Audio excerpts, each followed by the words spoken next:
Ticket देण्यासाठी माजी मुख्यमंत्री अशोक चव्हाण यांनी उमेदवारांकडून 50-50 लाख रुपये घेतल्याचा गंभीर आरोप माजी नगरसेवक भानुसिंह रावत यांनी केला।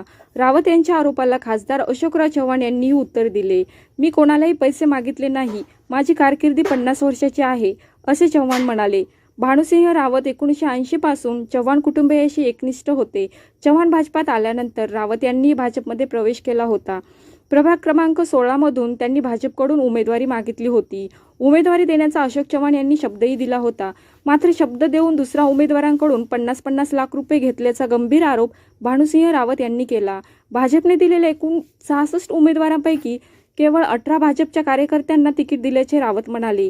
कार्यकर्त्यांचा अशोक चव्हाण यांनी बळी घेतल्याचा आरोपही रावत यांनी केला। हिरवा भाजप कोण करते आहे हे जनतेला माहीत झाले आहे, देव त्यांना बघून घेईल, असे रावत म्हणाले। मी साहेबांना फार विनंती केलो जाऊन की साहेब, मी तुमचा जुना कार्यकर्ता, तुम्ही मला तिकीट का डावलता? तर नाही म्हणले, मला 50 फोन आलेत बोले गावातून आणि तुम्हाला 100% तिकीट देणार। मी म्हणलं, जर मला तिकीट देणार तर तुम्ही 50-50 लाख रुपये काय जमा केलेत? तुम्ही सगळ्यांकडून 50-50 लाख रुपये घेतलेत, आम्हाला सांगायचं होतं। आम्ही पैशानं कमजोर पडलो म्हणून त्यांनी आम्हाला तिकीट कापलं। हे निष्ठावंताची नाही आहे का?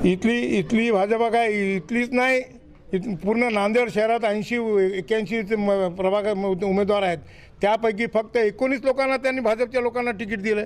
म्हणजे ह्यांनी काय केलं, ते बलवंत सिंग गाडीवाले, वीरेंद्र सिंग गाडीवाले, दोघं बाप लेकाला, त्या स्वामी आणि पैसेवाला, त्याच्या बायकोला तिकीट, त्याला तिकीट, सगळ्या निष्ठावंताला डाळून यायला आपल्या सगळं परवा पार्टीत आलेला देशमुख माजी उपमहापौर, त्यालाही तिकीट दिलं त्यानं।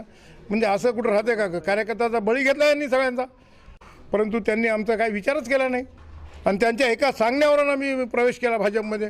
आणि 100% धडा शिकवण्याचा राहणार इथली नाही, नांदेड शहराची पूर्ण जनता जागृत झालेली आहे। यांनी जो खेळ माजवला आहे, हिरवा भाजप केला आहे MIMचा, त्याचाही रिझल्ट लागेल, देव यांना बघून घेईल। रावत यांच्या आरोपांना खासदार अशोकराव चव्हाण यांनी उत्तर दिले। मी कोणालाही पैसे मागितले नाहीत, माझी कारकिर्दी 50 वर्षाची आहे, असे चव्हाण म्हणाले। आणि त्याच्यामध्ये आम्ही जे भाजपाचे निवडून येण्यासारखे उमेदवार आहेत त्यांना आम्ही उमेदवारी दिली। शेवटी निकष काय आहे, निवडून येण्यासारखं आहे। आणि त्यामुळे भाजपाचे जे उमेदवार जे पहिल्यांदाचपासून काम करत आहेत त्यांचा अंतर्भाव मोठ्या प्रमाणात आमच्या यादीमध्ये आहे, मी सिद्ध करू शकतो। कोणालाही पैसे मागितलेले नाहीत, कोणाकडून पैसे, भाजप अशोक चव्हाणांची कारकीर्द गेल्या 50 वर्षाची आहे।